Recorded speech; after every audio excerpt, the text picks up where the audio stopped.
everyone, I'm Jane, and today we're going to paint this springy flower vase still life. Make sure you check out the video description below for a list of materials for today's painting, as well as the reference images and the tracing element. Now, in addition to the tracing element, I am going to show you how to draw this image. Now let's get started. Okay, today I have a brand new canvas, no gesso or anything. I did not wet the back. And today's painting, we're going to kind of focus on values as well as a few other things, but I really want to make sure that I've got some nice contrast in values. So as I'm starting the painting, that's where my focus is going to lie. So if you look at our image here, we have areas on this image of very, very dark and images of very, very bright. And we've got our brightest values, the light on the table, as well as the color of the flowers, next to our darkest values. So the shadow on the vase, as well as the shadow of the vase, and the dark wall behind the flowers. So to make sure that we keep this a very effective painting, we need to focus on those values. Now what I've done here is I've added grid lines so that our image is broken up into thirds. And that's gonna help me make sure that I'm placing all of my elements roughly where they should be. I'll probably change it a little bit. And of course, when I draw it, it won't be exactly the same. So I'm actually gonna start by putting my grid line on my canvas.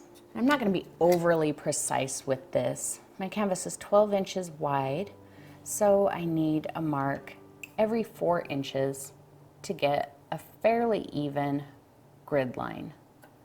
So those lines are gonna represent the vertical thirds. Hopefully my grid line isn't too terribly crooked. It might be a little bit crooked. And this is just a regular pencil.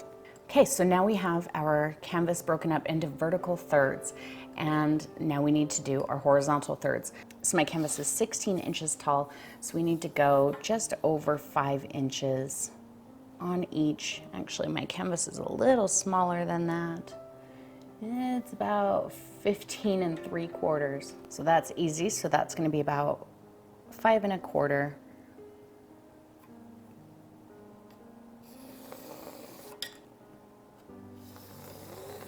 Okay, so the rule of thirds, we've talked about it a little bit, says that your elements are going to be the most interesting if they fall somewhere on the third axis points.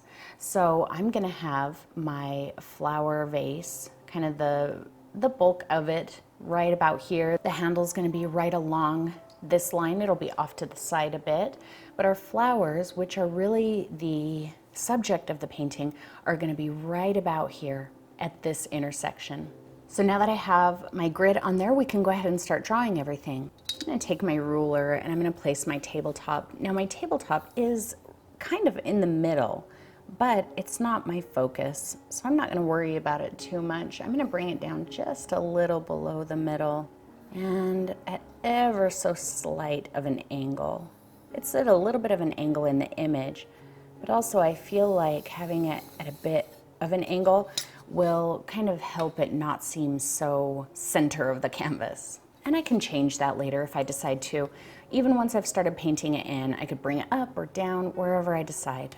Now my vase, in the image, it's slightly off center from the 1/3 line, but I'm gonna put it directly on the 1/3 line. So I'm gonna start with the bottom, put it right about here, and we'll say the top is right about here. Just kind of going loosely off of my image where these lines fall in relationship to the grid lines. So now that we've got that started, we can make just like a little bit of a circle here for the top. That's all going to be pretty dark and in shadow, so it doesn't matter if it's perfect. Down here, we do want to make sure that our shape is pretty accurate, and it's curved. I know your eye wants to say that it comes down like that to an angle, and then maybe it's curved, but it's not. Look at the image. There's no hard line there. It's just a curved bottom.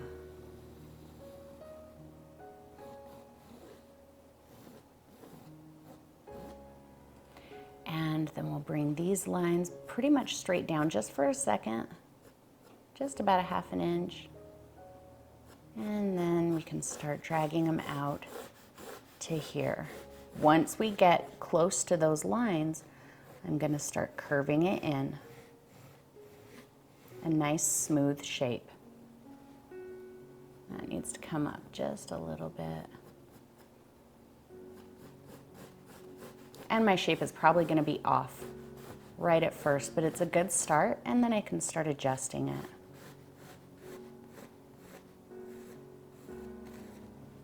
It's not too bad. And if I decide it's off once I start painting it, no problem, I can adjust it then too.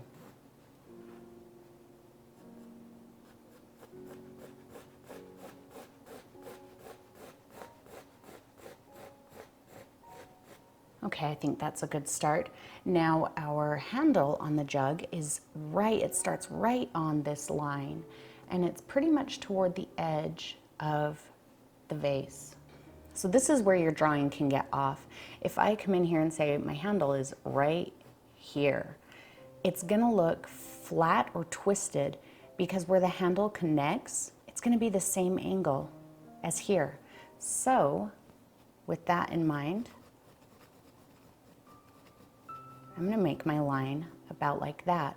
That's roughly the same angle as right here. And then down, it's not too terribly far down. In line with it, you can draw a line if you need to. That line is going to follow this line. So that says where the bottom of our handle is. Actually, I think I'm going to bring that up a little. I don't want it that far down. Our handle comes up, outside of our shape, around, and it's going to meet up with this far side. So I started my line on this side of my line, so it's going to meet on this side of my line. Likewise over here, we're going to come up at the same angle. We're essentially doubling that line. It's going to come outside of that line, which I know looks weird right now. Back down, and it's going to meet up there. Actually, that needs to come up more. And then connect them across the top. Our flowers are going to be just kind of generally in this area. I'm not drawing flowers, I'm just saying there's kind of a clump at the top there. There's kind of another clump right about here. It doesn't come down quite that far. And we have another clump right about here. And then there's kind of a small one back in here, and maybe a little guy right up here. Let's get the lines for our shadows. So where the highlight falls onto the table, starts right about up in here, just past the vase. And we're gonna bring it down at a bit of an angle like that. Since this is a window the light's coming through, it's gonna be pretty square. About like that. We can use our ruler. We can use our ruler if we need to. And this line is gonna go right off of our canvas. See, I'm gonna bring that shadow up a little bit more, or the highlight, so that our vase has an adequate place for the shadow to be. I don't feel like that's big enough to accommodate the shadow of the vase.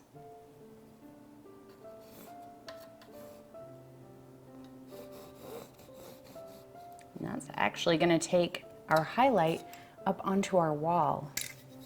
Not quite that much though. You can keep sketching it as much as you want. Don't get frustrated. Let it end up being full of lines. Keep an eraser if you start to get confused about what lines go where. All right, what I've decided to do is actually not worry about where the tabletop is. We'll let it seem like it's kind of fading back, maybe indefinitely. And I'm just gonna take this line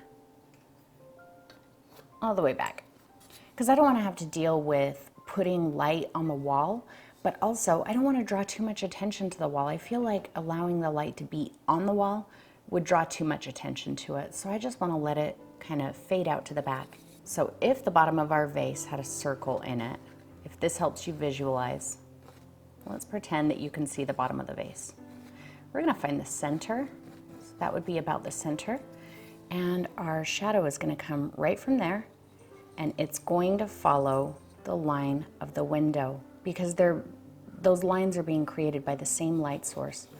So that's gonna be the center of our shadow. And then we can loosely start sketching that. Don't get too precise. It's gonna change as we start painting it in.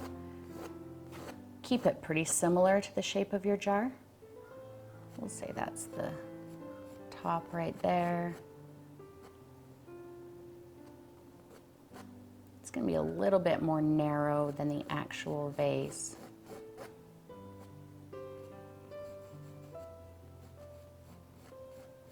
And if drawing this out is too much for you, if you just can't, you know, you're more than welcome to print out the image and trace it on. I know I'm gonna end up making adjustments to the shape of this vase, and that's okay. I just generally have it on there. And then we've got the shadow of our flowers, and it goes off the edge of the canvas.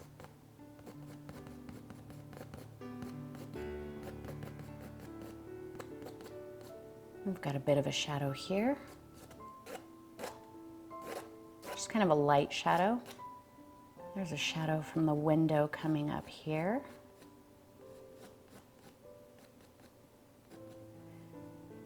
And then it goes onto our vase.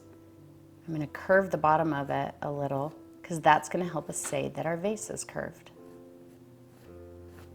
And bring it up.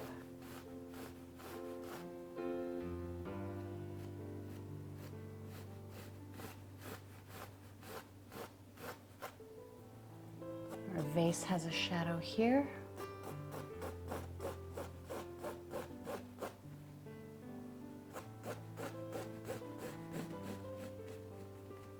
That's where the dark part of our vase is going to be. That's going to be very, very dark in there. There's another shadow here.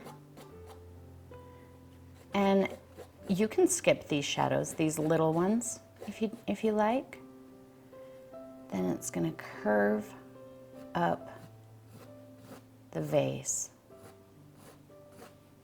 Notice it is kind of curved. It's not curved downward. If it's curved downward, it's going to change the shape of the vase.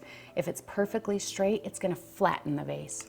But because it's got a slight, it's very, very slight. See, if I hold my pencil up to it, it just barely deviates from the pencil. That curve is going to help say that our jar is also curved.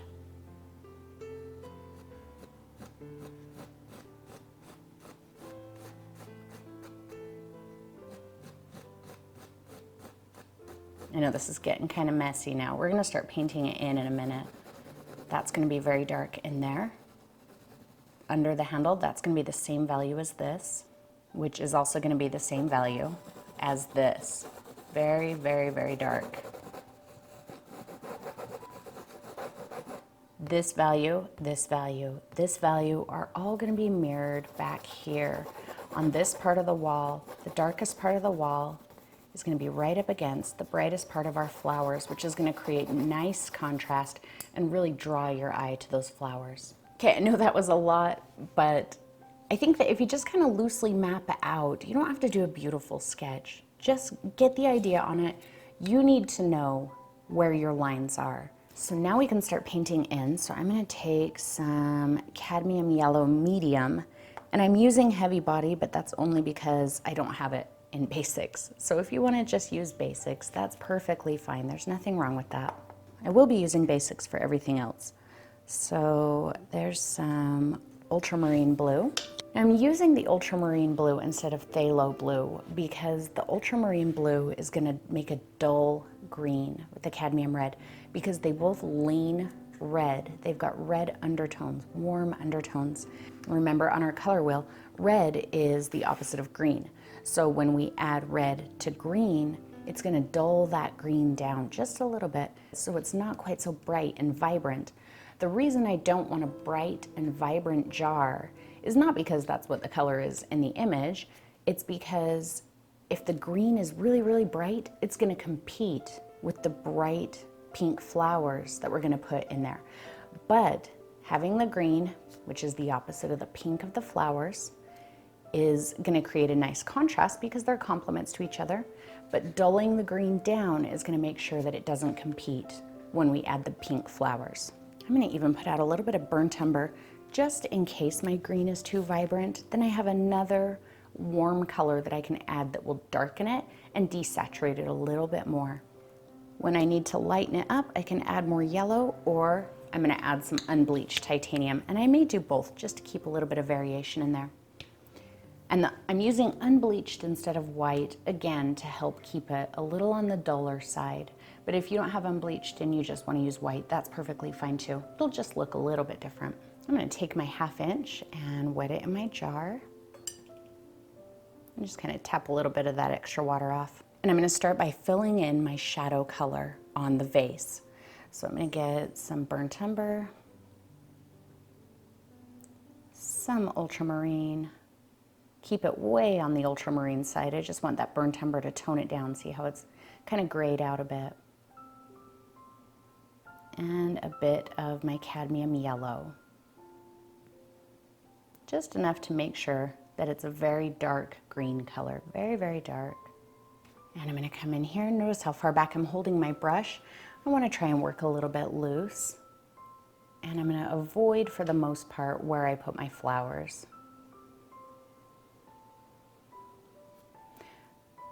Keep that edge at the back of the vase as crisp as possible. If you go outside the line, it's okay, because we haven't painted the background yet.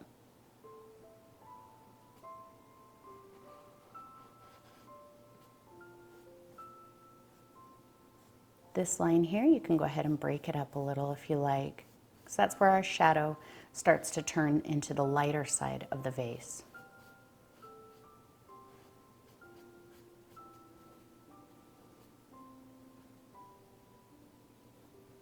Let's add a little more yellow into that. Maybe just a hint of burnt umber to tone it down a bit. There we go.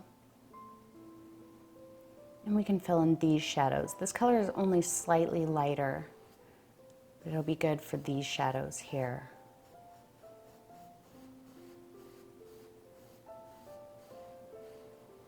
Don't lose your curve at the bottom there. I think I'm gonna have to move the shadow on my table a little bit. And that one here. And just let it fade into that one.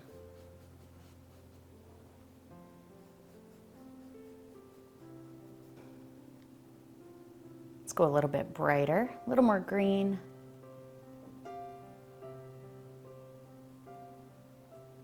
A little more burnt umber just to keep it dull, not bright, bright green.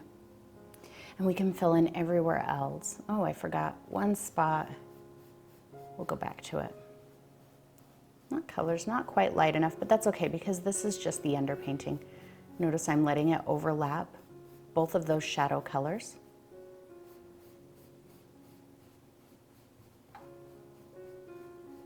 Just enough so that I don't have a hard line between them.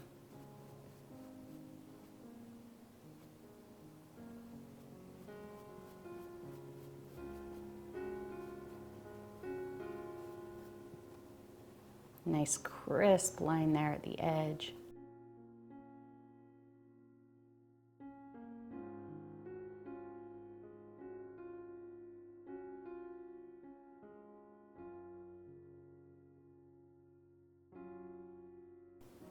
We've got a hint of it right there. And in here, I want it the same color as that. That's what I missed. So I'm just gonna go back super dark.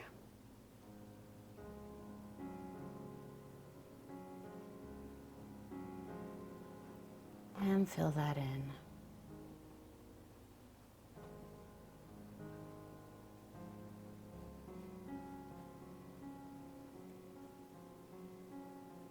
It's dark up under here.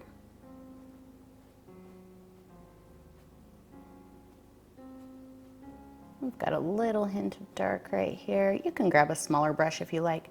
I like using this larger brush because it takes away some control. I can't get in there and start micromanaging details. I don't want to micromanage details yet. I'm going to thicken this shadow color up. We are not focusing on details right now. Details come last. Just getting our values and our colors in there.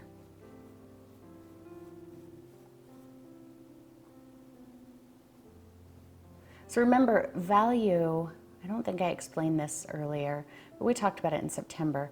Value refers to how dark a color is. Much better. Let's throw a bit more yellow in there. Pop these shadows just a little more. See, just very loosely.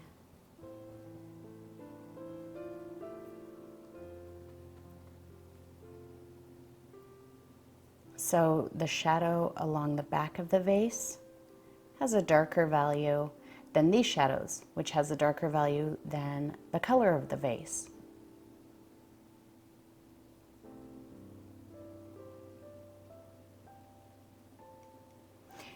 And that value contrast between the light and the dark is what's going to make the painting dramatic. Because otherwise it's just a very simple vase with a couple of simple flowers in it in a rather dark and almost boring setting. Let's start on our flowers. I'm going to put out some quinacridone and some titanium white. Now I'm using the titanium white on the flowers because they are subject, so we want them to be nice and bright. Using unbleached in them will dull the colors down too much. Let's grab a little point of ultramarine. We're going to start with the underpainting of the flowers. So these are going to be the flowers that are kind of in the distance, underneath everything else, around the back, maybe just not catching quite as much light as the rest of them. So it's still pretty close to the quinacridone side, but it's got a little bit of a purple tint to it. Adding the blue to the color, it cools off the color, but it also, cooler hues will push objects back into the distance. So these cooler colors, especially once we start layering the warmer colors on top, will seem like they're pushed back. Let's get just a bit of white. I don't want to lighten it too much.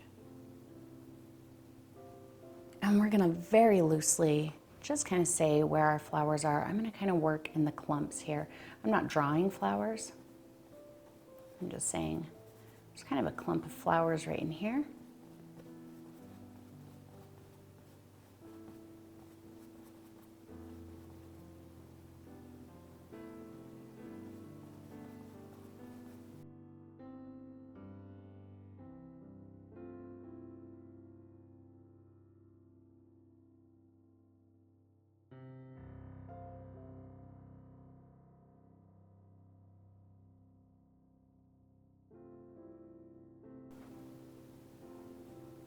There's some little bits here. I'm kind of using the corner of my brush. I'm still holding it quite far back. Right in here, there's some. Don't worry about this getting messy. You could even, if you accidentally take it out like that, it's not a big deal. Why? Because we haven't painted our background yet.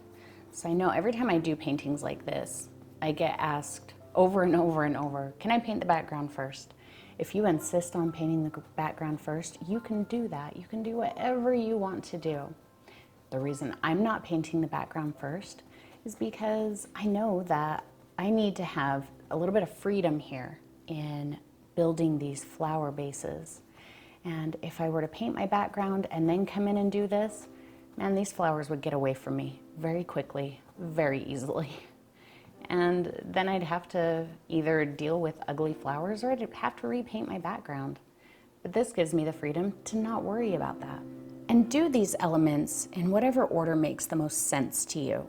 You know, if it makes the most sense to you to start with the flowers and then do the vase, you can do that. If it makes the most sense to you to start with the background and then the flowers, you can do that. I don't recommend it when painting like this, but you can. So there's no magical formula to why I'm choosing to start with one thing over another, except the flowers. I think I want to start working on the values in the vase now. So for pretty much everything in the background, I'm going to use an ultramarine burnt umber mixture, a little heavier on the side of the burnt umber. That's going to give us a very neutralized chromatic black until I pull a little more burnt umber into it, and then it's going to lean a little bit closer to the brown side, which is what I want.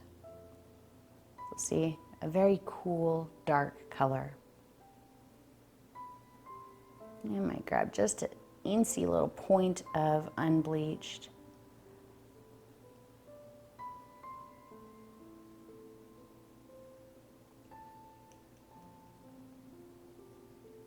Just so it's not pure black. And start doing my shadow. I'm just using the tip of the brush, still holding it way far back. Kind of scratching it into there.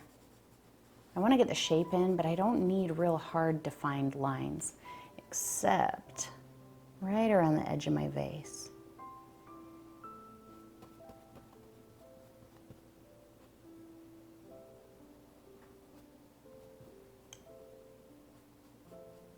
Kind of break up that line a little bit.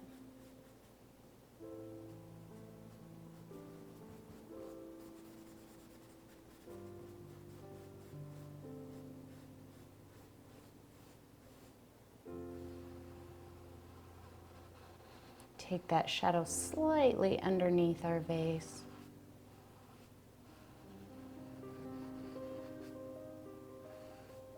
There we go.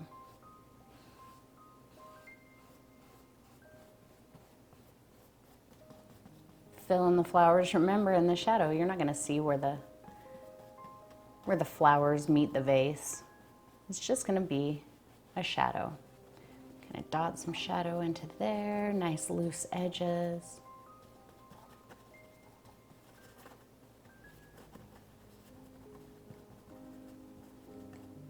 And the ultramarine and the burnt umber are both quite transparent colors.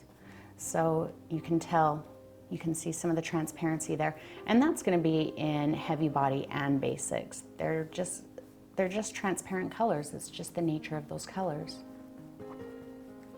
But I feel like that's going to help me with the next part.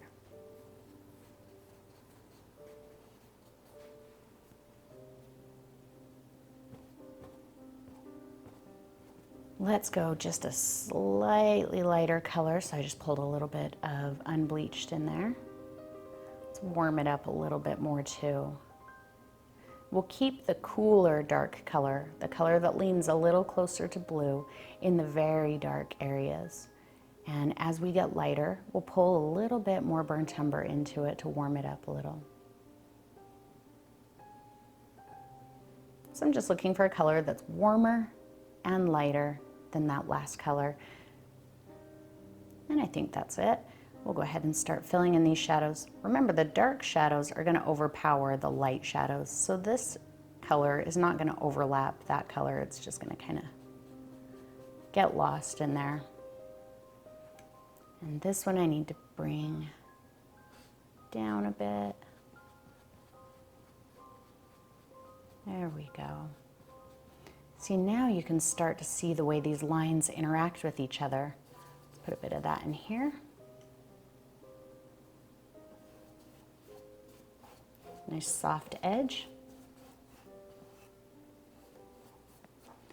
Let's go just a hint darker for this bottom corner area.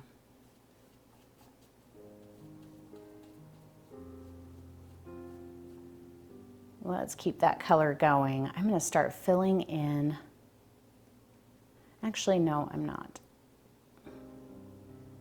Let's wipe off quite a bit of that and get a good amount of unbleached. Really lighten it up. That's quite blue.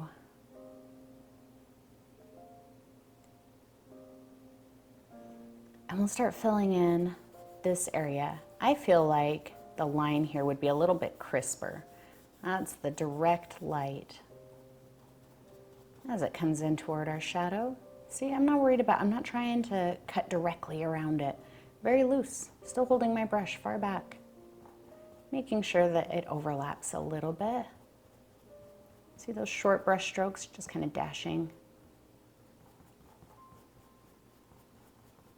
There might even be a little spot in there where maybe there's a break in the flowers and some light is getting through. Right over that edge. Nice soft edge. And this is far from the color that I actually want on here, but again, these are just our underpaintings. We want a hard edge right there. That's going to create some drama because we've got our darkest value on the back of this jar right up against what's going to be one of our lightest values.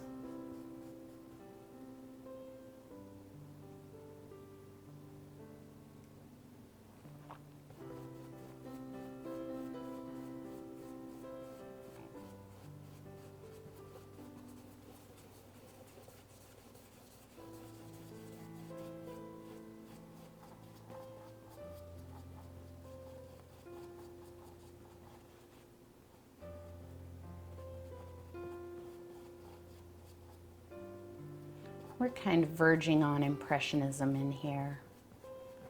A little bit of realism in the way that we're doing our highlights and everything, but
now that we have the background painted in around the base of our jar, you might be able to tell if your jar is crooked or needs adjustment. And if it does, you can easily do that right now. Okay, let's work on our vase a little bit more. I'm going to stick with my 1/2 inch for now. And we'll get our blue-brown mixture.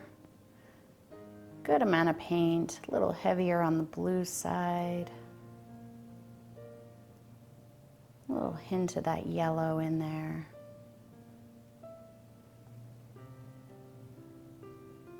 Nice and dark though.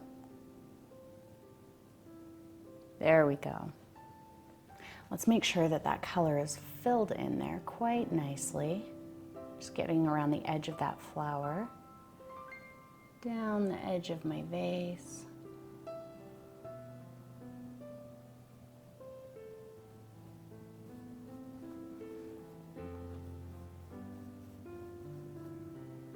And I think I'm going to use some matte medium as we start moving into the highlight area.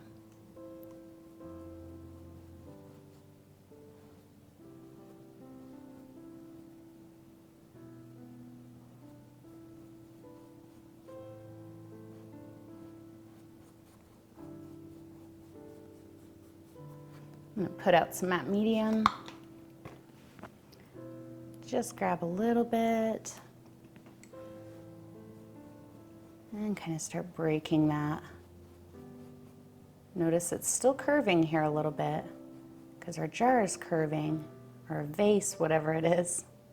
And I'm going to take a hint of this dark color all the way along the bottom edge here.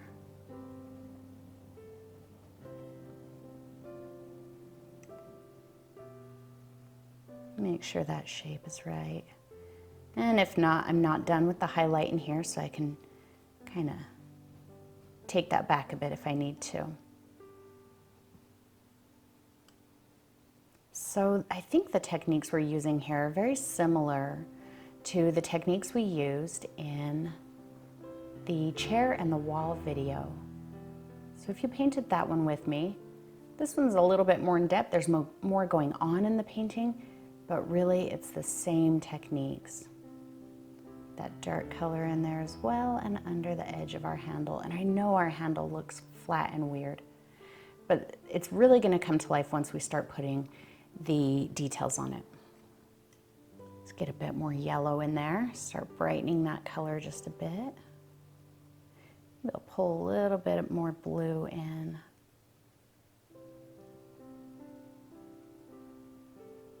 A little point of matte medium. There we go. Keep those colors dusted together right there. Let that dark color kind of take over. This dark color take over this color. Don't draw a hard line there. That's why I'm kind of dashing at it sideways. Keep that line nice and soft and let it disappear into there as well. See, I'm barely touching, just kind of dusting, and that line just disappears. Same thing here. Let it disappear into there. Smooth it with your finger if you need to. And over here, let that fade into that shadow.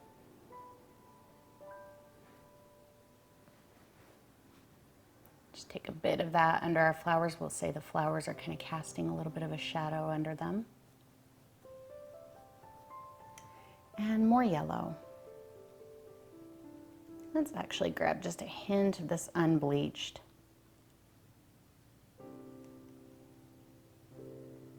We want a color that's substantially lighter than the rest of them.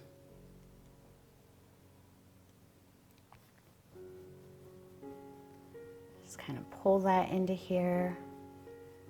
Let it overlap that shadow color a little. If your shadow color is dry, just pick up a tiny point of matte medium, and that will help kind of feather it together a bit. Light pressure.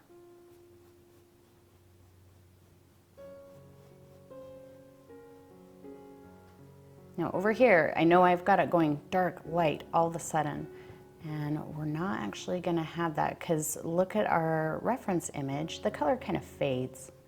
It kind of fades from that dark color into this lighter color. A little bit of matte medium because it's kind of dry right here. Super light pressure. See, my brush isn't even bending.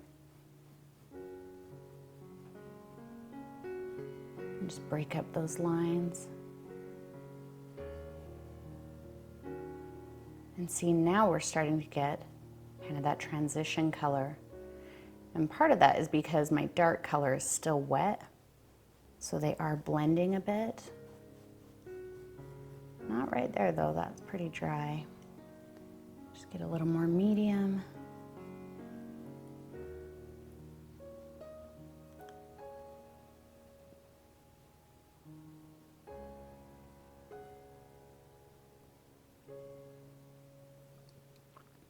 And we can even pull a little bit more blue into there. A little tiny bit of medium. There we go.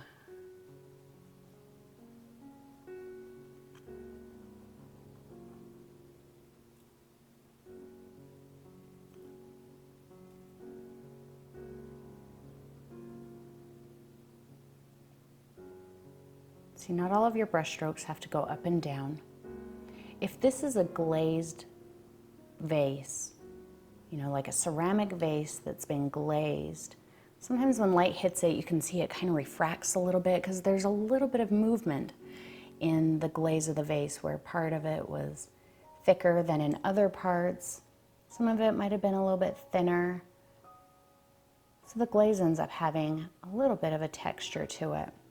And so by kind of doing these short brush strokes that go in different directions, we keep that interesting rather than making it just look, you know, very linear.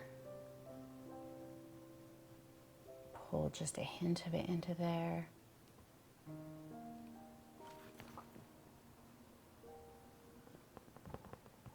Make sure you stand back and look at it to see how it's looking. And I think so far I'm pretty happy. I'm taking that color that was kind of the between color between this lightest and the darkest color, and I'm just dusting the edges between the shadow and the highlight here. There's really not a lot of paint on the tip of my brush. See, it's pretty dry, but there's a tiny hint coming off, and that tiny hint is enough to do exactly what I'm looking for.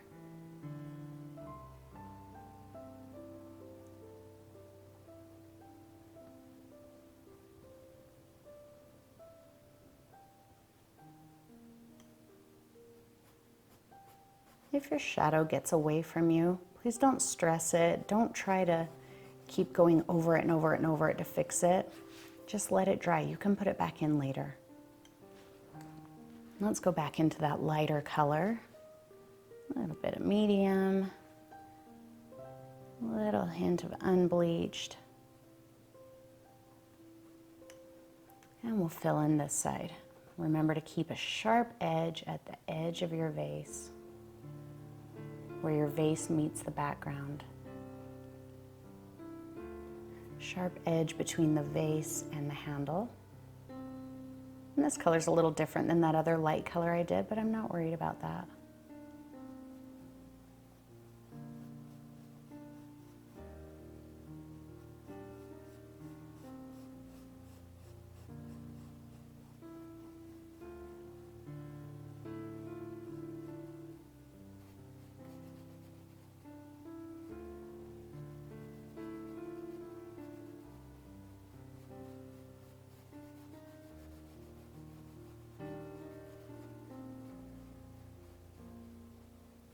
Remember to leave just a hint of a shadow, just a very slight hint of a darker color right under the handle. I'm even going to take just a little bit of this lighter color, and maybe we'll just indicate a highlight spot on this side. That'll pull the two sides together a bit more. See, very short. I'm not worried if I get brushstroke marks.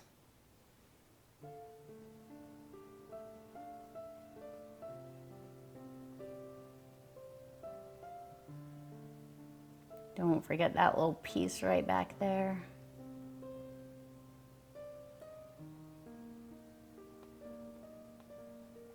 Okay, our vase is starting to come together. Let's get that slightly darker color again.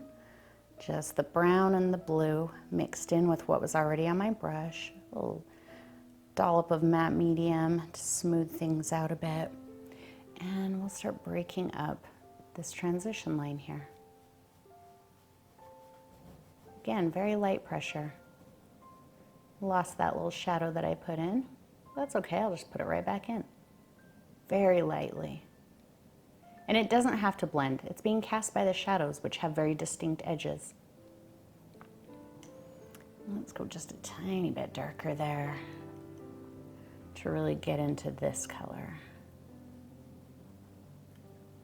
There we go. And here.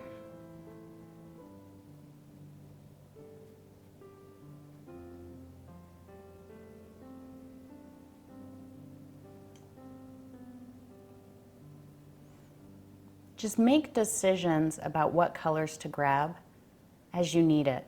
Don't spend too much time being worried about getting the exact color. I know that that's something that a lot of people struggle with is, you know, oh, my color is different than the last time I put it there. So what? Look at our reference photo even. There's all kinds of colors in this vase. It's not a solid color, so long as it's being made, I think, by the same family of colors, you know, this mixture in here, I think it's fine. I don't think you need to worry about, you know, whoops, that's darker, whoops, that's lighter, or it's more green, or it's more blue, whatever. Let those little color differences create a bit of life in your vase. When I need darker, I just grab more brown and blue. I don't care if the mixture is different than last time. When I need lighter, sometimes I might grab more yellow. Sometimes I might grab more of the unbleached titanium.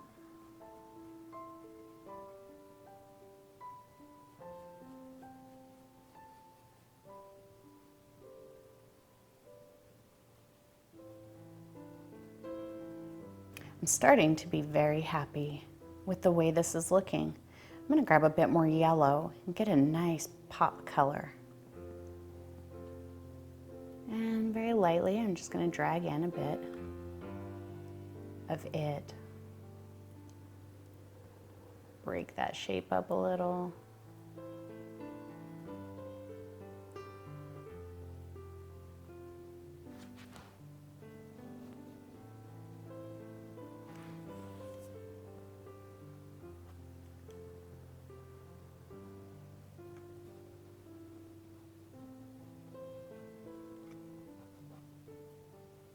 Get lost playing with these colors.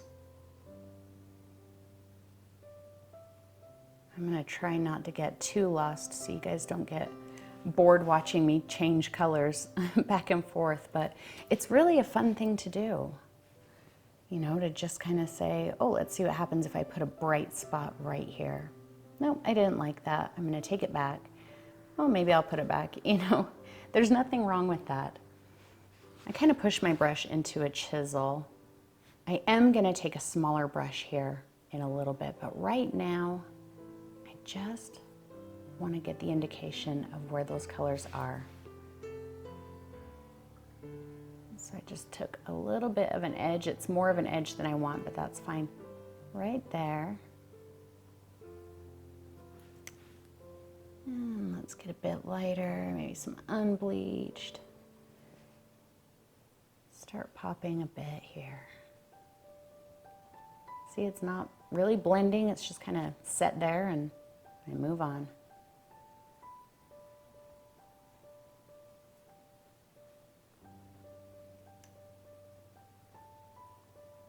See, I'm just using the edge of my brush and I'm just kind of pulling like that, these little lines.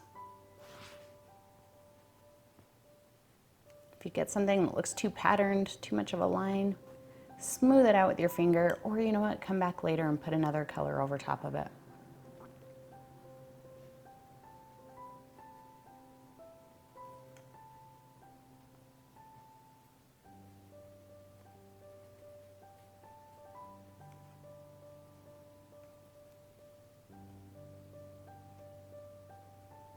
I think that's going to be good for our vase for right now. We'll absolutely be coming back to it and adding to the highlights and details. I'm going to set out some fresh paint for the background. Because those colors, I kind of work messy and I don't want to pick up any of the green for the background. But the background colors are all the same family, except for the yellow. And let's work on our shadow again. So the dark shadow of the vase. So I'm going to get a good amount of my brown, pull some ultramarine in there. We can go about a 50-50 mixture for the darkest shadow. But then remember, as we move lighter, I'm going to start pulling more brown in. I'm going to get just the tiniest point of unbleached titanium. There's a good amount of paint loaded on my brush. See that? It's fairly thick. So I'm going to come back into here. I'm going to start right in the middle. Short brush strokes. See that? Because look at our image. Our shadow in our reference image is darker in the middle and it slowly fades out so the edges are just a little softer. So as my paint starts to wear off, I can lighten my pressure and take it to the edge.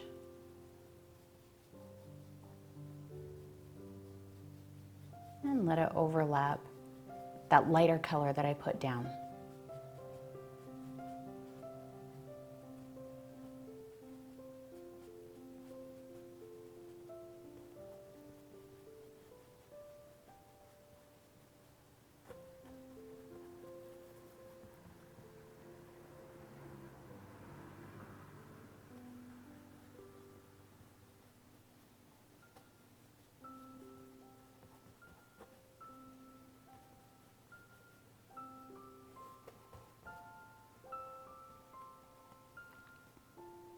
Same here, very dark.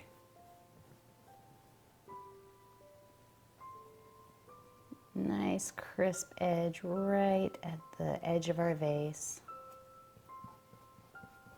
Break it up and let it be a little soft on the edges.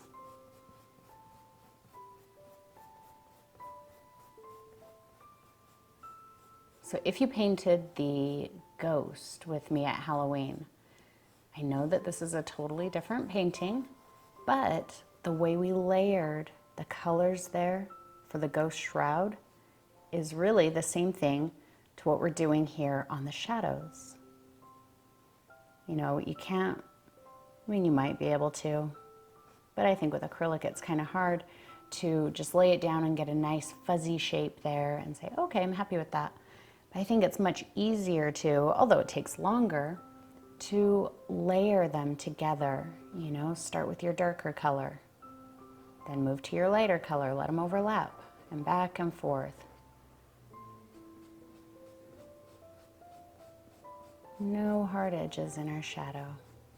So I'm just using the very tip of the brush. I'm not putting it flat. It's just the tip of the brush like that, just kind of pulling the paint.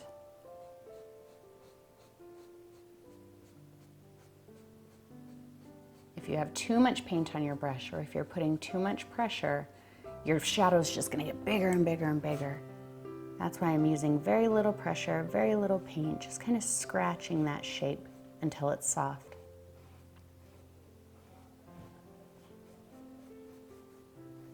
And I'm not worried if I take, you know, too much out into there. It doesn't matter. Let's lighten that a bit. Maybe pull some more brown in there, because we're gonna go a little bit lighter, so we wanna go a little bit warmer. That might be just a little bit too light. There we go. Let's try that and see how that is. And we'll work on this shadow. Same thing, just scratch it into that highlight.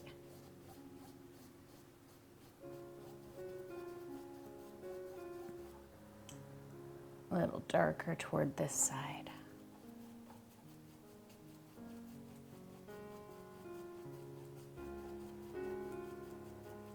Maybe not quite so blue. What are you doing there? There we go.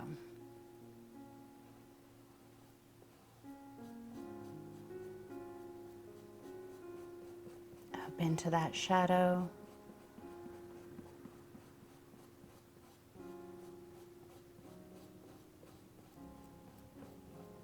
Nice and soft. Same thing here.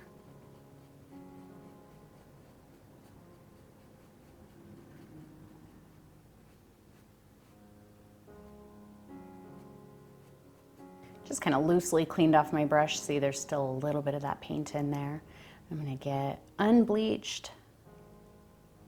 So it's not pure unbleached because I didn't clean my brush off all the way. Maybe I'm gonna grab just a point of that. There we go. And maybe a little point of titanium white. Get a nice bright color. Same, little short brush strokes. Really similar to how we did the wall in the chair video. Right up to that shadow's edge, just let them touch, see that? I didn't avoid it. Right up to it.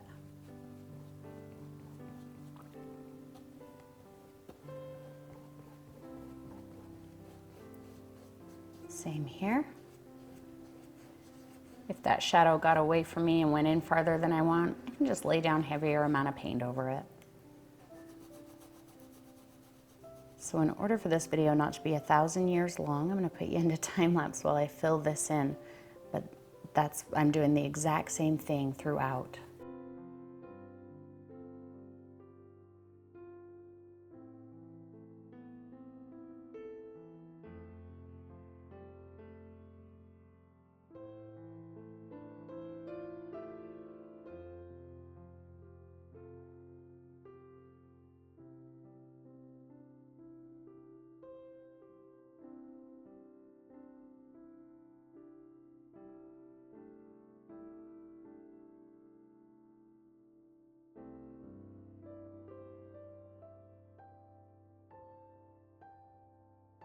Just real quick here, right around the shadow of the flowers, notice I'm going into it. Very light pressure, but see, sometimes I go into it quite far. And I know that when you're painting it, when you're standing right in front of it, you can kind of say, well, that just looks like a fuzzy mess. But I encourage you to stand back and look at it, because I think you'll see that that actually helps give it kind of a realistic shadow effect. If this shadow has very hard edges, it's going to say that the light source hitting the flowers is very, very strong, a very hard light source. And that can be kind of jarring and uncomfortable in, you know, when it's used in certain ways. Especially if we're sitting in front of a window, who wants to be blinded sitting in front of a window? If your light source is too hard, it might feel like you're being blinded. So just soften it, and that kind of softens your light source a little.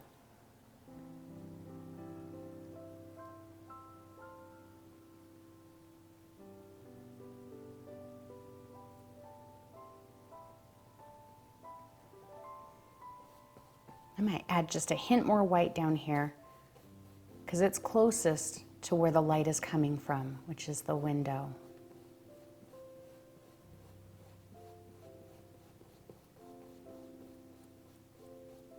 See, that shadow was too big.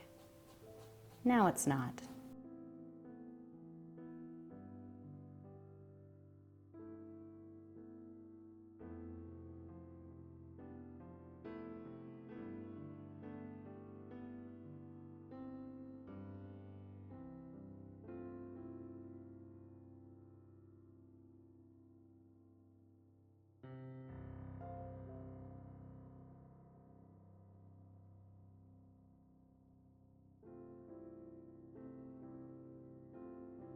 Okay, I feel like I'm pretty happy with that. I may or may not come back later and touch up some of this shadow. But I know once I paint the background, I'm most likely going to decide this isn't light enough, and I'll come back and lighten it up.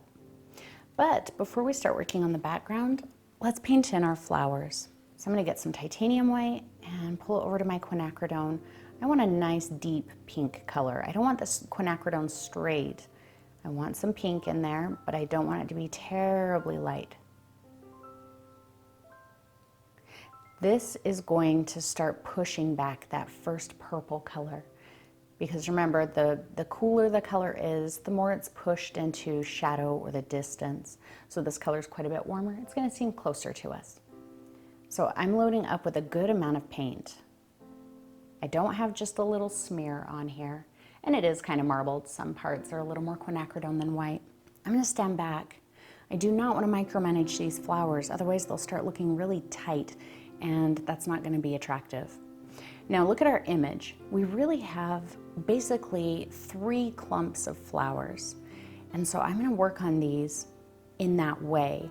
I'm not going to try and cover all of this color, but I'm also not going to be drawing very specific flowers. I'm going to give the indication of specific flowers. For the most part, I'm going to be using the corner of my brush, but every once in a while I may turn it flat and do a very short stroke. So I'm going to come in here and I'm going to say, maybe here's a flower. We'll just kind of pull. Some of them will be shorter, some of them will be longer. Okay, that's a flower. We're going to call that a flower. Let's do another one. There's a flower. Very loose and impressionist. I don't want you coming in here and doing like this. I don't want you to say flower, you know, like that all over. It's gonna look really forced.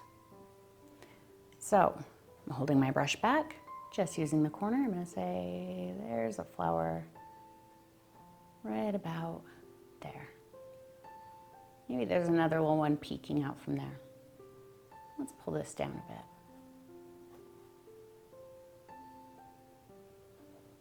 And we'll call this just some random petals, or maybe a flower that's kind of hiding. I know that doesn't look like a flower just yet. Hang tight. Another loose mixture of those 2 colors. So that's our first clump. Our next clump is right here. And we'll say,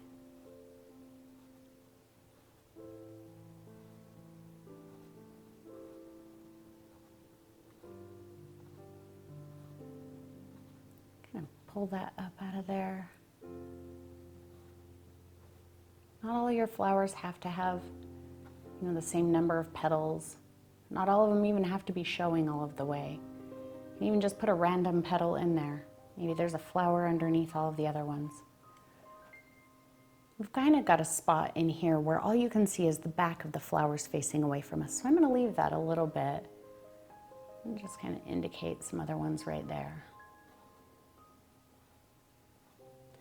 Okay, we've got one right up in here. And we've got a couple in here. This is our third clump of flowers right here.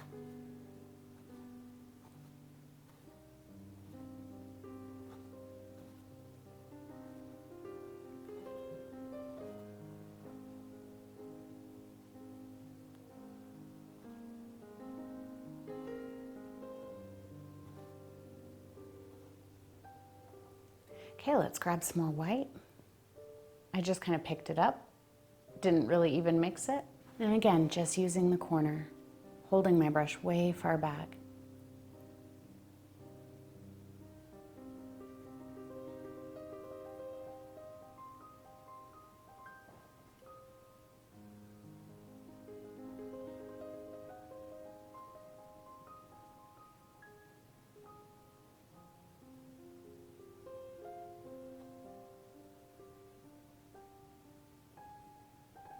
See, and I'm not even putting this color over all of that first pink that I put down. Sometimes I don't even put it on that color. I'll just put it off by itself.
See, now we're starting to get the sense that those are flowers.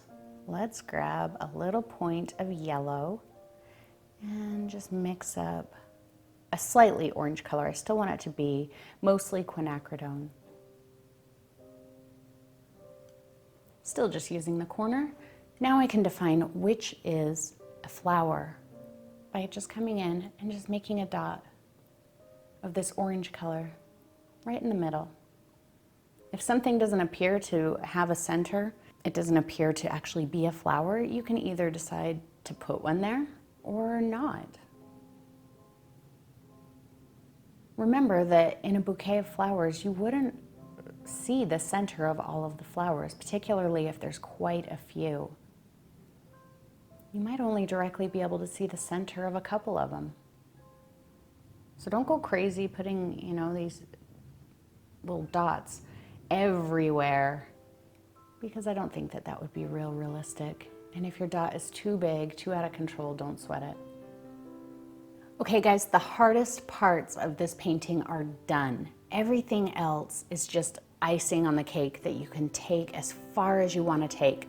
So let's go ahead and fill in our background now. So I'm still just sticking with my 1/2 inch brush, and we're gonna get our dark color, about the same color as we used in the shadow of our flowers. Good mixture of about 50-50 blue and brown. A tiny hint of that unbleached titanium is probably sneaking in there, and that's okay. Let's go ahead and start in the darkest area, which we said was going to be right here.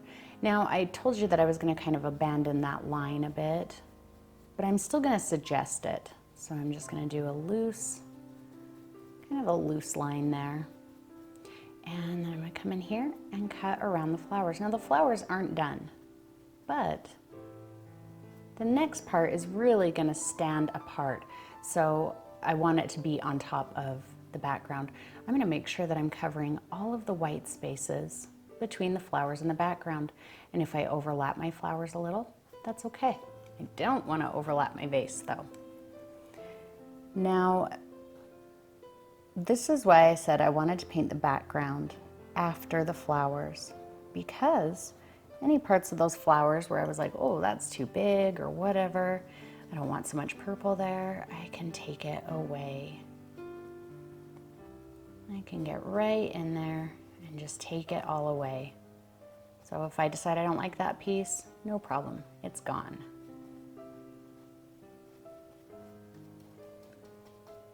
Any little pieces where the canvas is still showing between the flowers, just dot some of this color in there.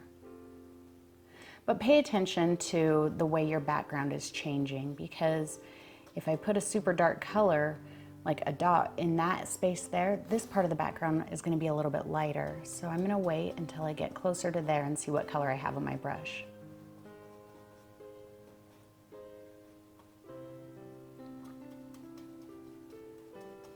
See, I didn't take that purple all the way away, but I reshaped it for sure.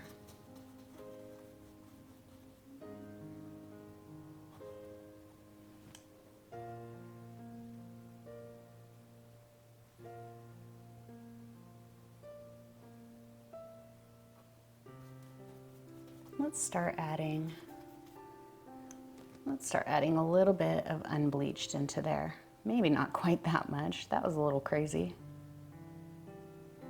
But I'm going to use all of these colors anyway for the whole background, so I don't mind mixing up a big pile of paint. That's a little bluer than I like.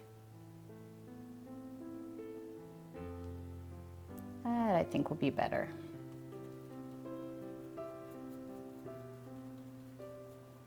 Light pressure to kind of blend it with that color a bit.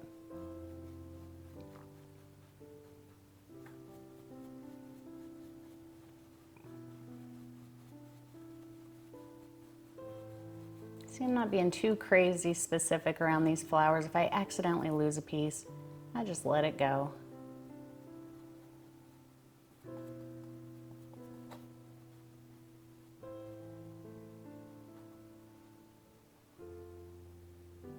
And I feel like this might be filled in just a little too much. So even in spots where there aren't any breaks, I'm just introducing them some.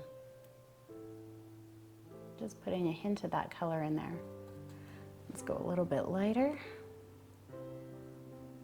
Maybe throw a little extra brown in there.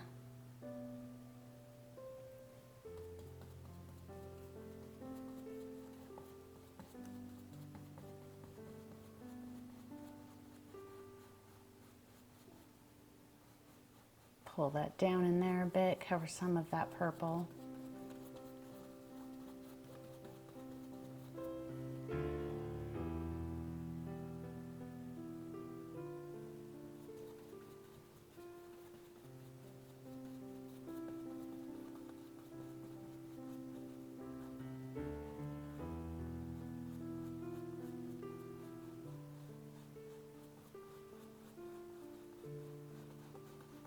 Take out some of that purple.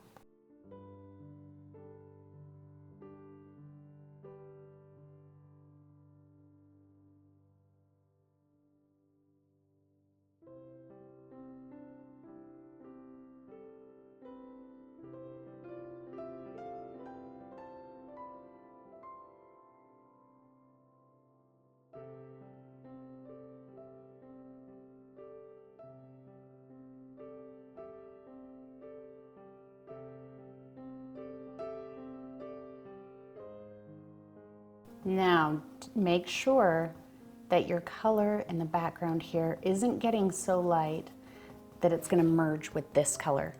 However, this color that I have here, I know I want to take it lighter.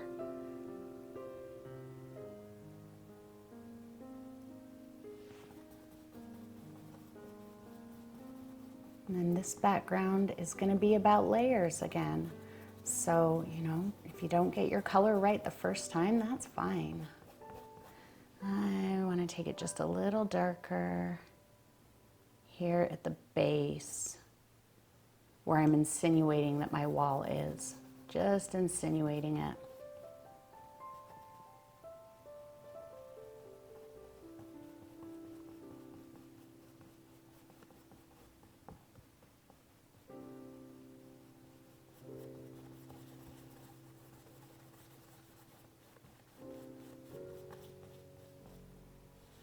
Nice sharp edge here between the light and the shadow.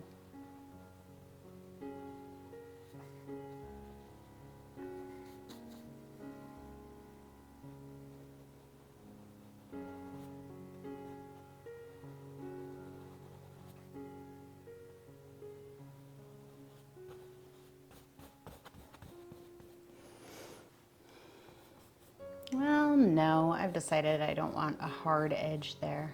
I'm just gonna dust them a bit. Just kind of scratching that darker color lightly over to the edge of the window reflection.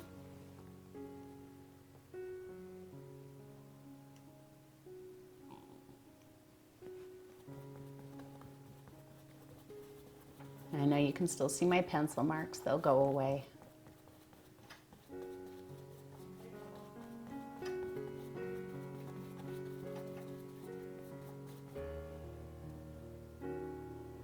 Keep it a hint darker right up here.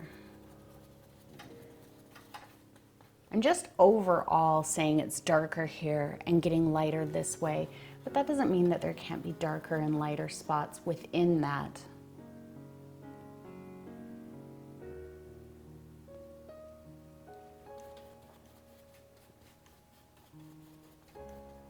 So I am really deviating from the photo here. I felt like the background was just too, I don't know, too aggressive for my taste. I'm gonna pull a little bit of extra warmth into the table area.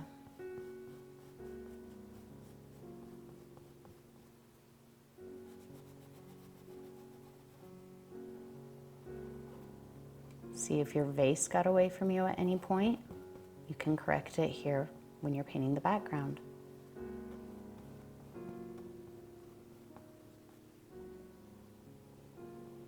But I know that some of you hate painting the background last. I don't really understand that. I mean, I didn't really understand the point of painting the background last for a long time. But I think once you do it and you see the value in it, I think it'll make more sense to you. And you'll be a little more willing to do it. I know this is looking really flat. That's what layers are for. Back to that darker color.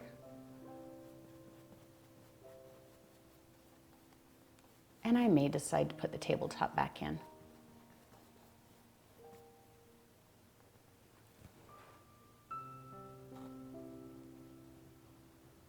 I'm going to keep it quite dark right here along this edge where the brightest part of our vase is.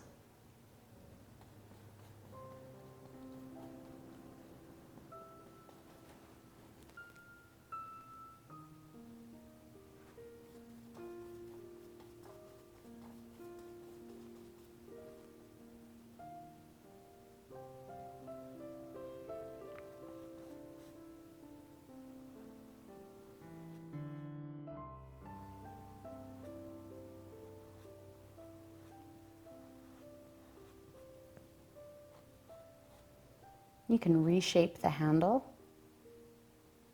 You know, if there's something that was poking out too far, just cut it off and cover it up with the background.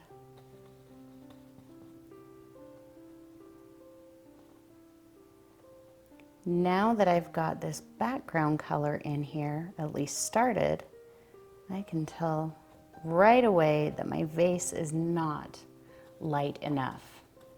But I haven't finished the details on the vase, so I'm not terribly worried about it.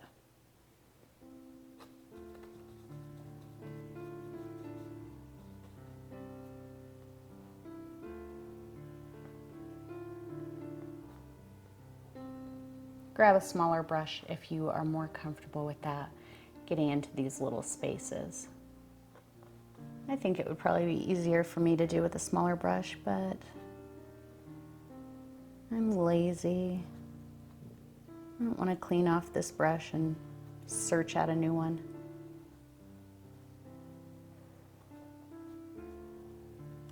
I mean, I'm not lazy, I'm efficient. I'm using my time and my paint efficiently.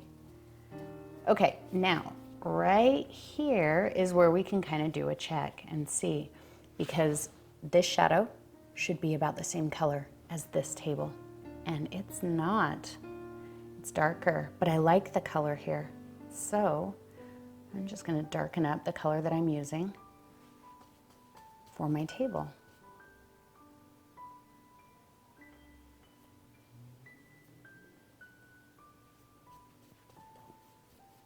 I mean, it can be a little bit different, but you don't want it to be crazy different. Scratch out that line so it's kind of soft.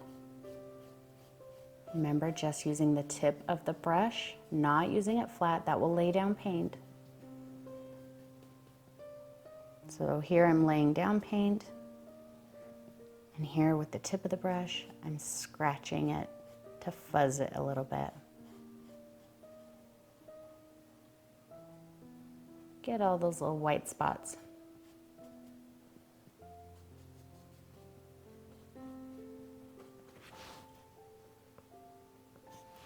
Okay, that's starting to look good. I'm gonna grab a bit of a darker color. I'm gonna stand back, hold my brush at arm's length. My arm is all the way extended, my brush at the end. That way I can get the whole image in my mind and I can tell where I need the shadow to insinuate that tabletop. I'm just gonna lightly scratch it on, and I think I'm gonna bring it up a little. So we'll make it seem like the flower vase is kind of sitting on an angled table, and then it won't contend with our highlight from the window. So we're kind of looking at it on an angle.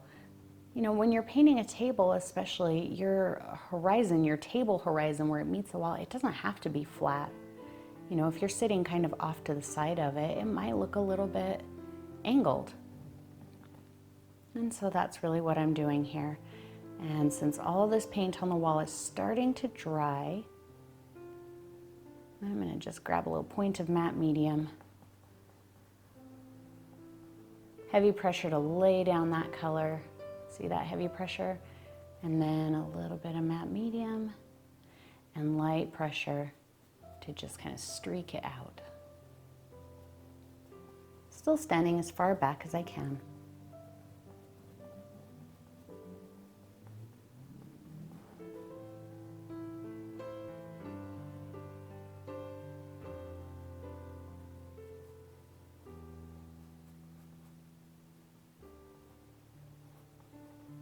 I'm okay with seeing brush strokes.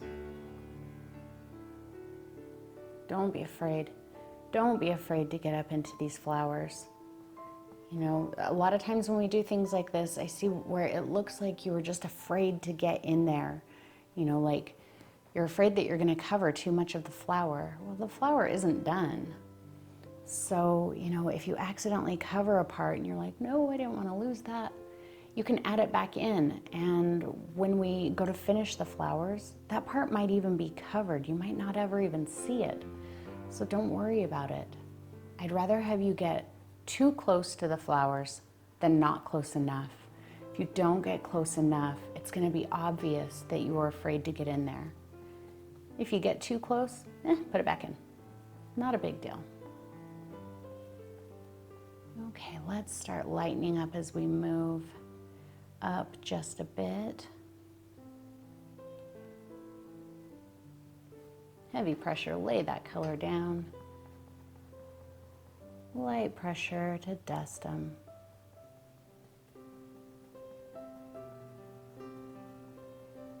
See, I keep changing my mind. I told you I wanted it darker up in that top right corner. But I feel like I might want it lighter, because I don't want this scene to get too dark. And this area is far enough away from the light on the tabletop that it's not going to blend in. But also, it might look like the light from the tabletop is kind of reflecting up onto the wall. And I like that idea. So we can add a bit of a lighter color in there.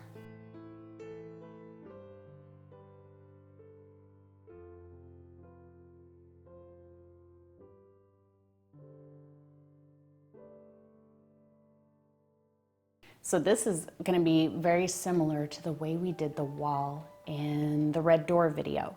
So if you saw the red door video and how we did the stone wall, that's exactly what we're doing here. Exact same technique, just different colors.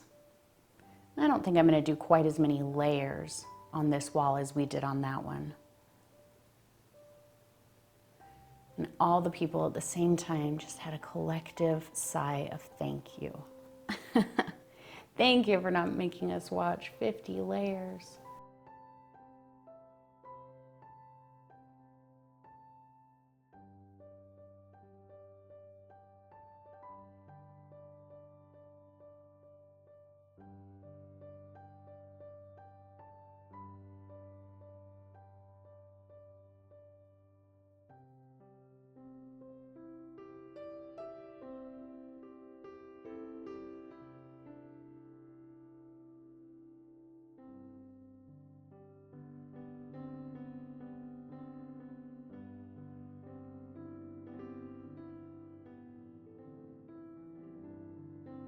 There's not a right and wrong here.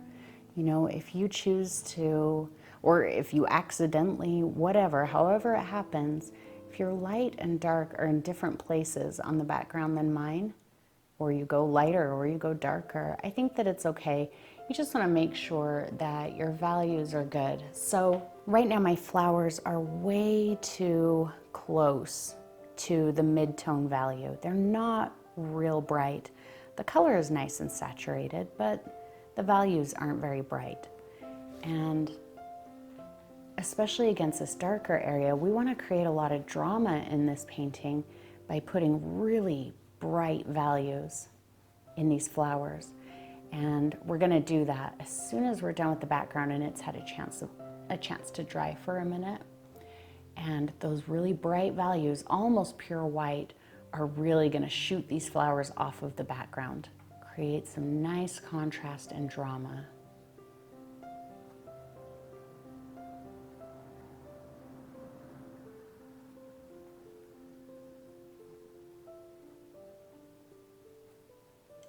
And if you feel like you have to do 8 layers on this background to get the colors and the light and the dark, everything the way you want it to be, then do it.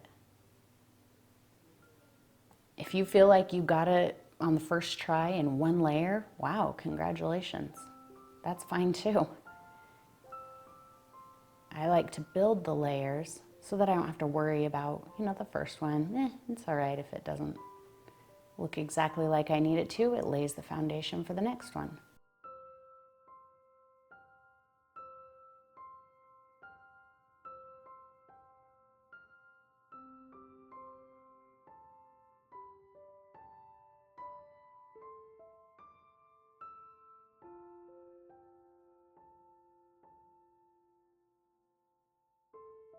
Okay, I'm not going to talk for a minute. I'm going to do the same thing on the table here, and then we'll move on.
Okay, when working with matte medium, sometimes your layers can get thick and then it's possible to start pulling paint off.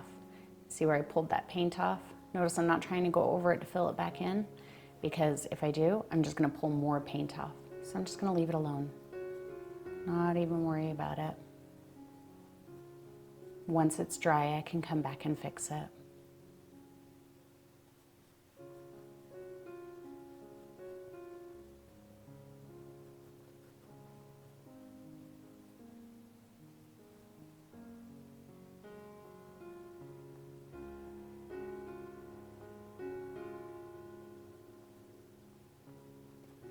Okay, clean brush, and I'm gonna get some white, and I'm gonna mix it with my unbleached.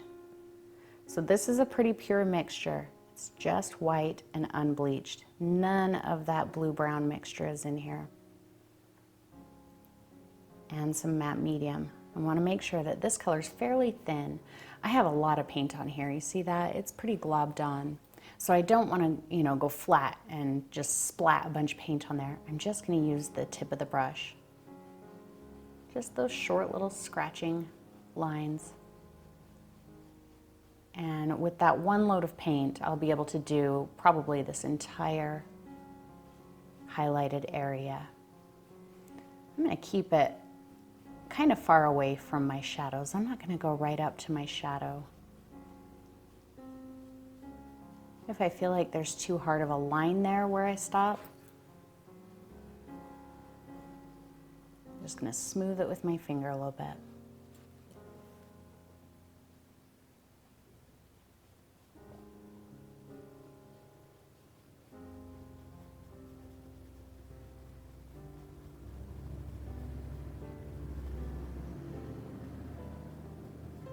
So wherever that dark part is, even if I covered it a little bit with that previous color, I'm avoiding it.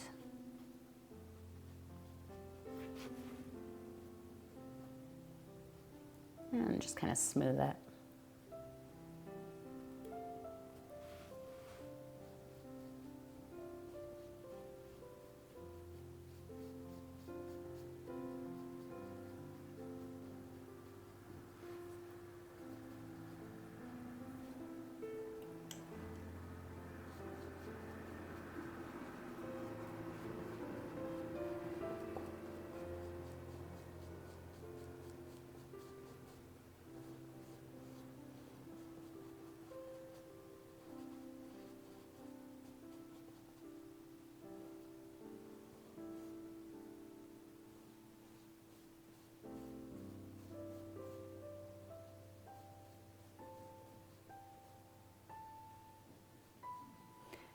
Nice heavy bright spot though in places.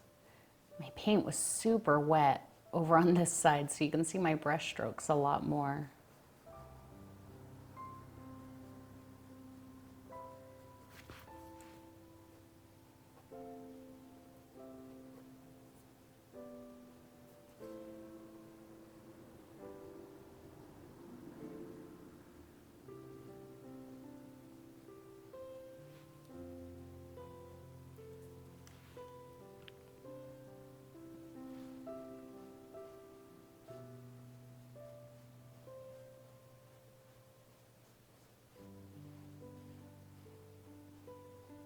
Now over on this side, this bright color will come right up to the edge of my jar. Keep calling it a jar, don't I? It's a vase or a jug or something, not a jar.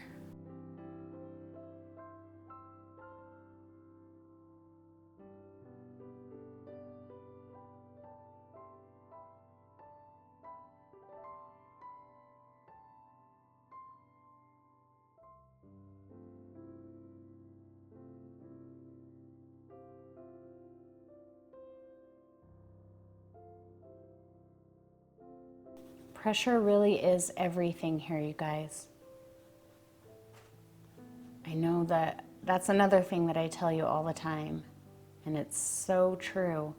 So if you're in here and you're like, I keep losing everything, everything keeps going away, then I bet you're putting too much pressure on your brush. because I have a lot of paint on this brush.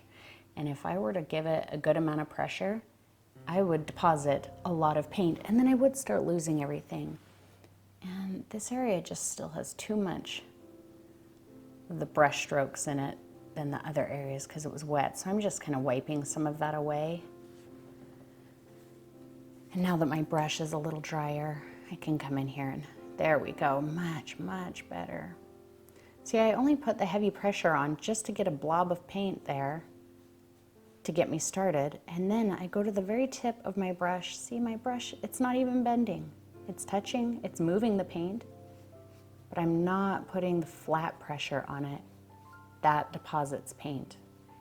If you have a lot of paint going on already, there's no reason to deposit more. Only put heavier pressure on your brush when you have a spot that you just can't get filled with this pressure. Because that might mean you need a little more paint. So just kind of like that. That little bit of paint is going to be perfect to kind of streak all through this area.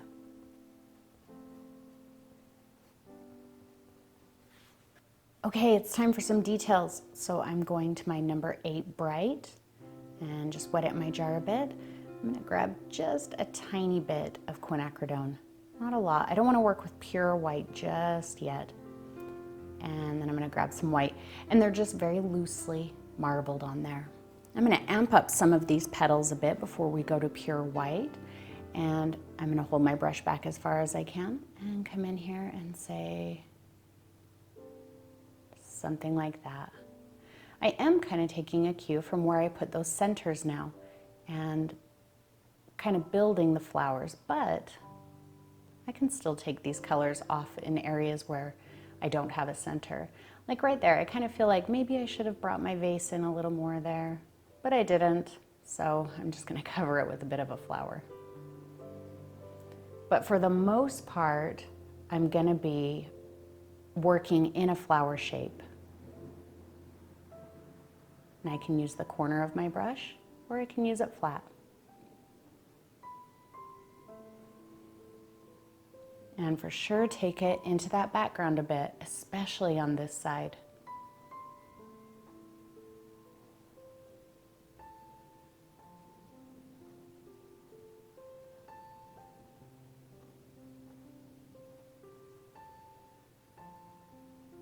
Just a smear of quinacridone and a blob of white.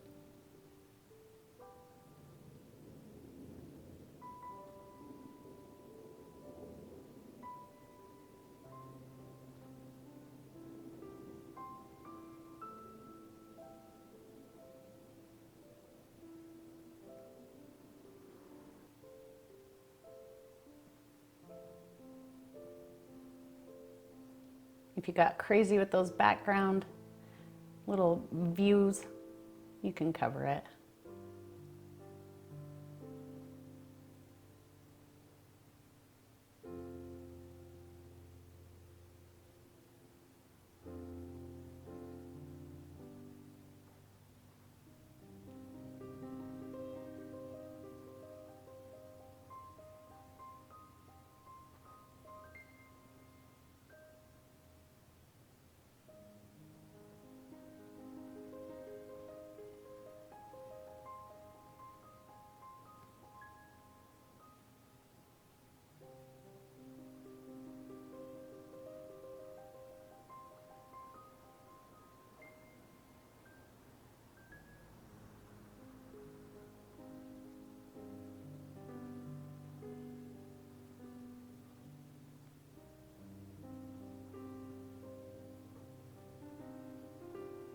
Washed off my brush. Let's get some of that chromatic black, the brown blue mixture, as dark as you can get it.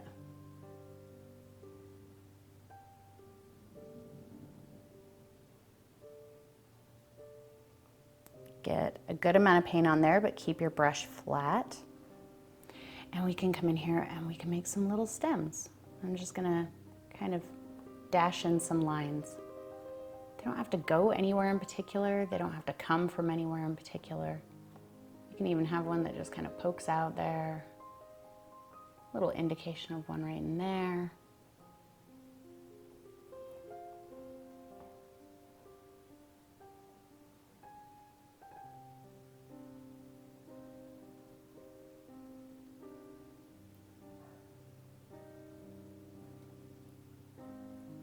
accidentally picked up a little smear of white, but I think it looks like a little highlight on that piece of branch, so I'm just gonna leave it.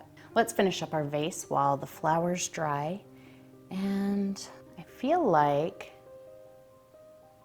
on one hand, it's a little bright, it's a little saturated for my liking. And on the other hand, I feel like it's not light enough. So we're talking about two different things there, and I know that that can be confusing. So saturation, this is a purely saturated yellow. This is the full saturation of the yellow. The yellow and the green is the full saturation of those colors. And I don't want it to be that saturated. It can be very desaturated and still be very bright, very light value. And so how we're gonna get it to be a light value that's desaturated is by making sure that I've got some brown in that mixture and that I'm using the unbleached titanium. So the warmth in that brown is gonna kick back the green a bit, and that unbleached titanium is gonna also help kick back the green, but bring the value up. So it's lighter, but see how bright this green is here? And this is nowhere near that bright. That's saturated. So I'm gonna come in here, make sure that my edge is nice and crisp. Fill in any little white spots that might be in there. See, this is still in that family. It's still greenish, but it's nowhere near as saturated. I'm using very light pressure. So I don't want to cover all of those first colors I did. I just want to kind of take back that saturation a little.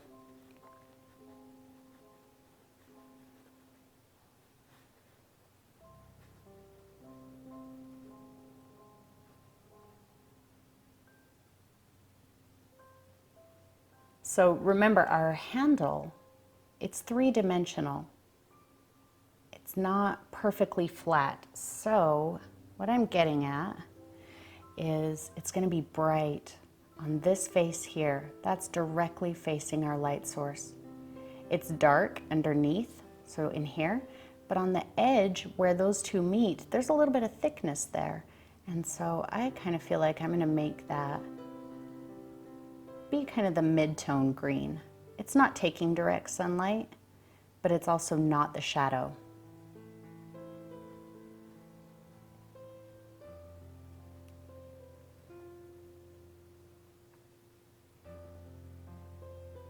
A little bit of matte medium will help keep it a bit on the transparent side so that I don't lose all that work we did earlier.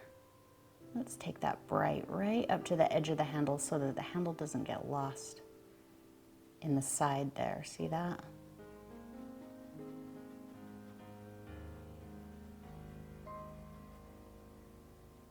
And we'll give it just a bit of a shine right there. Just making this up as I go along. I'm not even looking at my reference photo anymore, and I know that what I'm doing on the vase here has really deviated from the reference photo, and I'm okay with that. I would rather go now with the way I feel like it should be. Really just kind of used my reference photo as a starting point and as a way to plan out where my values and my colors and my elements were. But after that, I'm just gonna do what I wanna do. That's starting to look better. Let's get a little more unbleached, and we can really say there's some good highlights on here. Still matte medium, so it's still very thin. You can come in here and say, there's a little bit of a shine right there, where it's taking the direct light. Too much, just wipe it away with your finger or put another color over it later.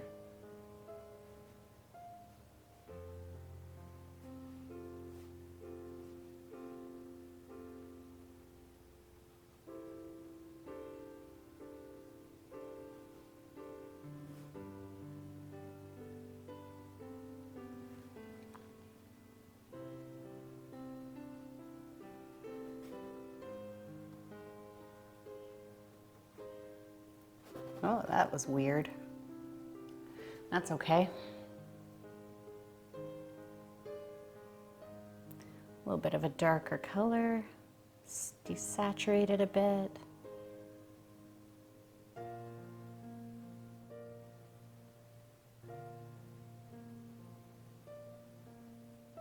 There we And I'm just gonna dust over it. So it's not gone, that weirdness is still there, but it's kind of punched into everything else. And I like that, just breaking up some of those hard lines with this color.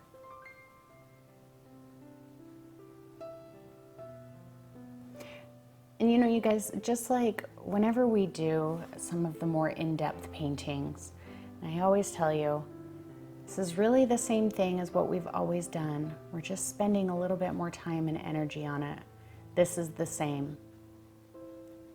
And I really think that if you painted, let's see, the castle or Loch Ness, the chair with the wall, the red door, if you painted some of those, then you can paint this. And if you painted those, then you probably painted some simpler ones where we used a lot of the same techniques. Don't let images intimidate you. Don't ever look at an image and think, oh, that's above my skill level. I think if you've got a little bit of experience, this is mostly just unbleached. You know, you never really know what you can do until you try. Even if you're brand new to painting. Ooh, look at that, that little bright shine right there. I like that. We are gonna punch those just a bit more. And even if it is above your skill set, even if you're not able to pull it off to your liking, I bet you still learned something. And that's gonna make you stronger to go on to your next painting. Now, one thing I noticed in my reference photo, I do have a little bit of a reflected highlight right back here and right up here. So I'm gonna try and get a color roughly in this area and add those. I'm just gonna wipe my brush off. I'm not gonna clean up.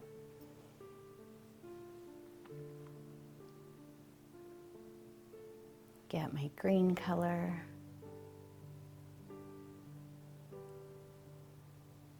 And it's okay if it's not exact.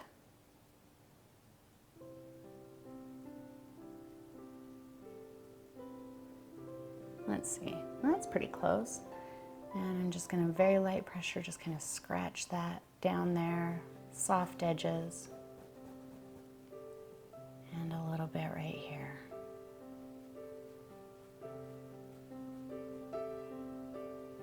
So that light is being reflected off of the tabletop. That's where that's coming from. Okay, let's add a couple little glossy spots to our vase, then we can finish our flowers and I think we're done. So see, I just loaded up a little bit of white just on one corner of my brush. It's not globbed on there. Well, maybe I'll pick up a little more than that. Just where my vase is taking the most light, I'm gonna come in and just say, there's a highlight.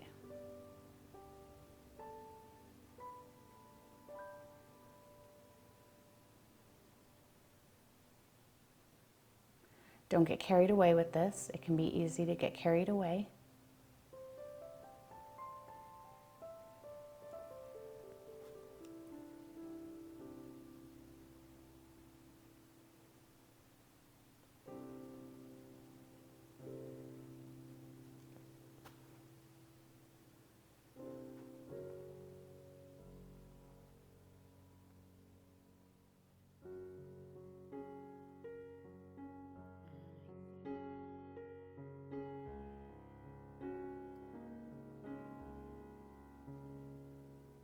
And I think that's good. Okay, I'm gonna get just white, no pink, just white, a good amount.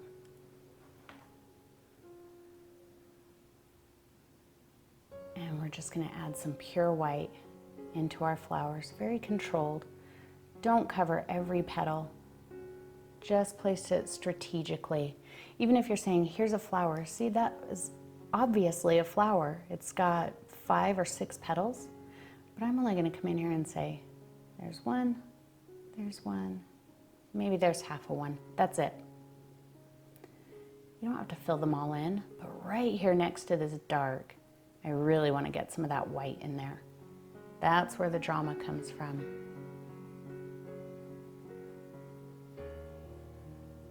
Having that bright white right up against that dark.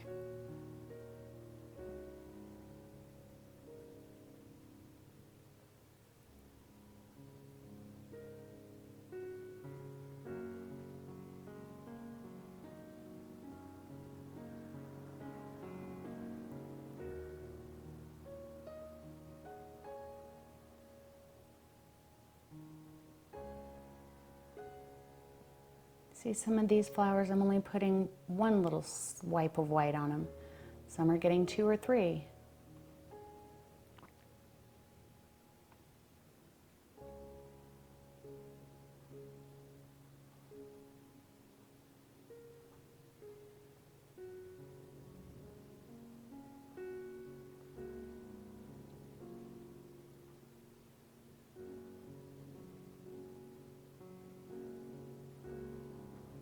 Okay, last thing, and we're done. I know you thought the white was going to be the last thing. This is going to be super fast. I'm going to get some of this cadmium yellow, bring it over here. I'm going to grab just a tiny bit of quinacridone. I want this to be much more yellow than that first color that we put in the center. There we go. Let's get a good amount of it on there. And just in the centers here, I'm just going to kind of just touch a couple little pieces. Maybe not even in all of the centers.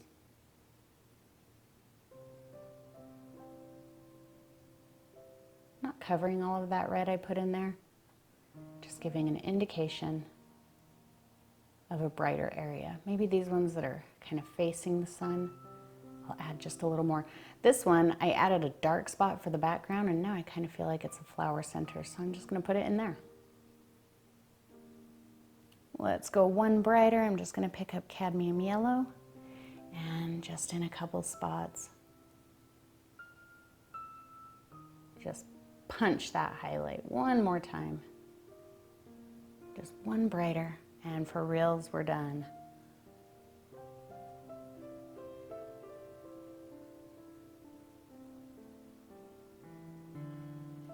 Okay, after I stood back and looked at it, I know I've already signed it, and I do this to you guys all the time.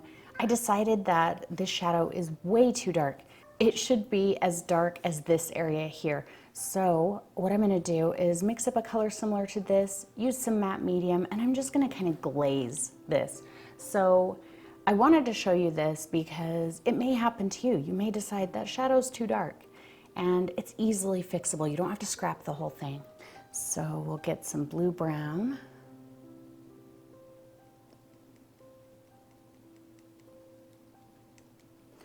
Just a little bit of unbleached. Just to knock it back a little bit. There we go, kind of thin, a little bit of matte medium.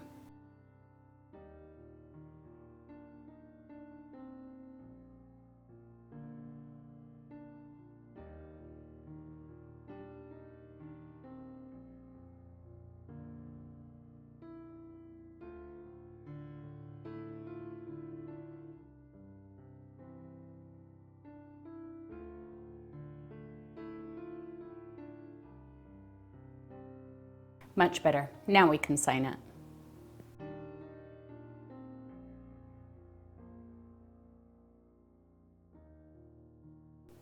And there's your vase full of springy flowers. I hope you enjoyed painting this with me. Make sure that you find me on Facebook or Instagram or both, because I would love to see what you do with this. Thank you as always for painting with me, everyone, and I'll see you next time.